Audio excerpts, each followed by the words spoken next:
Skip on shoulder. Just, you know, first Skip. little taste there. So let me ask you a question. First little taste there. So let me ask you a question. So this is the first time that they've done this? Now, Skip, Who? In college.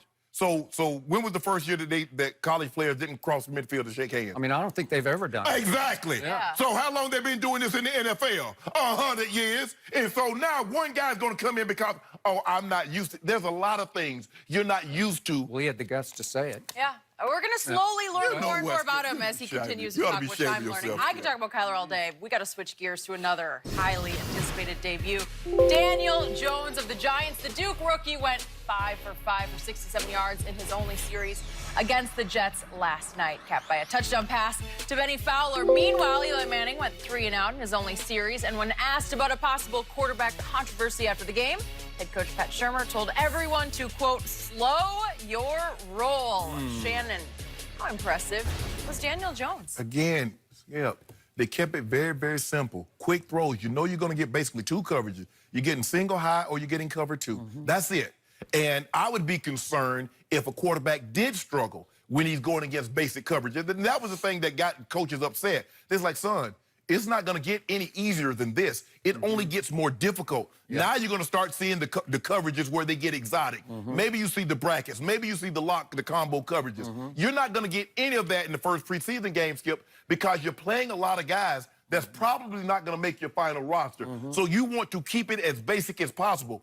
I thought they did a great job in both situations with Kyler and Daniel Jones. The ball got out quick, but you're throwing against single coverage. You're throwing against cover 2. So it's those are very, very simple reads. 1, 2, 3, okay, ball's coming out. And that's what you did. Nobody stood back there and patted the football. So I don't want to get like, oh, my God, did you see Daniel Jones? And I think why people are like loving Daniel Jones so much because everybody was so outspoken that the Giants took him with the 6th pick overall when everybody thought he could possibly be there at the 17th pick.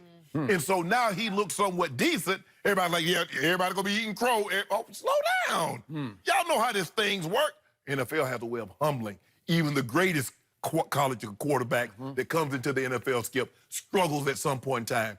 They did a great job of getting the ball out of his hands. He did a great job. Maybe he would have played more, Skip, had it not been for the weather delay.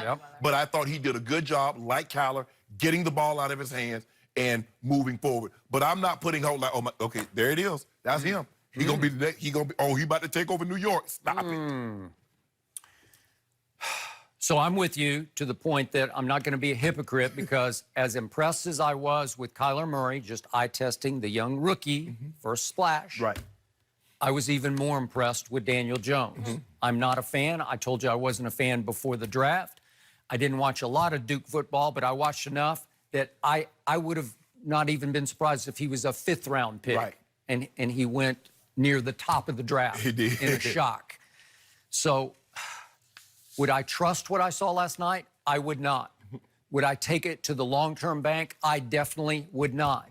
But given the pressure on that kid, because it is a world of Big Apple pressure, I was highly impressed with how he operated.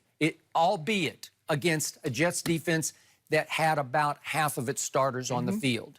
A Greg Williams defense that was strictly vanilla. And you know what Greg Williams can do to rookie quarterbacks. Greg Williams is a heat you up guy. He will. He will heat you up and eat you up. And it was just fortunate for Daniel Jones that he happened to be in the right place at the right time with all Giants starters around him. I know their receiving corps is beat up. Now, if he had done, Skip, if this had been game 3, and he had done this, when everybody's going to be, you're going to have your best offense, they're going to have their best defense, they're going to get exotic, because game 3, Skip, is all about preparation for week 1. So, bizarrely, the Giants started Eli for one bad series that came and went, 3 and out. Oh, kind of like it ended last year. Yeah. And I realize Giants fans are starving for a young, live-armed quarterback who will renew some hope in Manhattan and surrounding area in New Jersey. But the point is that they started Eli just to remind everybody he's still our starting quarterback. Correct. And even at 38, we're going to go forward with Eli, not to put too much pressure on Daniel Jones. So they bring in Daniel Jones for this second series of the game just to keep the pecking order. But then, of course, Shermer could not, he couldn't contain himself after the game because as he did say, slow your roll on this, but he said, he looked pretty good, didn't he? We sort of knew that when we picked him. Well, that's kind of an arrogant thing to say. Oh, you sort of knew something it. you don't Okay, know. I want that, Shermer. Now, I want that same energy. When you put play his butt and he throw 3 picks, I want you to have that same energy. I want you to say that. But we knew that when we picked him. Skip, if you watch his throw, watch what he does. Speed out to Benny Fowler at the bottom. Everything's coming out quick. Even the touchdown to Benny Fowler is covered too. The corner doesn't sink enough. The safety is slow getting over the top. Yep. He made a great throw. Skip, He did. But That was a 3rd down. yes, but you look, does it get any basic than single high and cover 2? Those are the first two. Those are the first 2 defenses they put in. Okay. Is it possible some of those Jets might not even make the roster? Yes, absolutely. Very possible. So in the end, I was very impressed because the kid, it seems like a really good kid who's handling himself very well. And he handled the spotlight very well last night. What would have happened if there had been no rain delay? Would slowly but surely have the Jets started switching up some coverage to confuse him a little bit? Maybe. Probably not. That's especially Skip. The first game, I'm as basic as I possibly can. I'm as vanilla can be. Because Skip, I'm not overly concerned about that. I'm playing too many guys. Basically, you got 80 guys on the roster, and for the most part, every single guy is going to get an opportunity to play. And so I can't get all into that, okay, oh, he's looking too good. Let me go heat him up. No. Let me go roll some coverages. Let me... No, Greg Williams he's just so, he's got that chip on his shoulder. Yeah. After a while, he might have just said, okay, watch this. Nah, he's not going to hit... But when look, if you follow the NFL, you know what Greg Williams. Greg Williams blitzed Peyton Manning in the Super Bowl on 3rd down. That's what he did. And he tricked him. Yep. And he got a pick 6. He got a pick 6 out of it. So I know what he'll do to a rookie quarterback if this was a meaningful game. Check back with him in game. I tell you what, follow the Giants follow the Jets in game 3 and watch the difference defense schematically compared to game 1, and you'll see what Greg Williams is about. Greg Williams also once put it on Brett Favre. Oh yeah. There's some bounties involved, but it was the worst beating that Brett Favre ever took in a football game. Yes. So we'll see. We'll see. It was a start for Jones.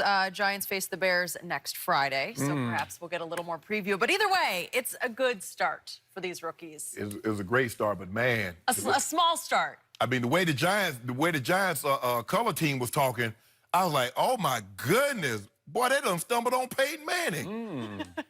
Either way, we got to move on from the rookie quarterbacks to the veteran. Would Robert Kraft really trade Tom Brady? Is that possible? We'll discuss next. Don't forget, you can check us out every day on the Fox Sports channel on SiriusXM. We'll be right back.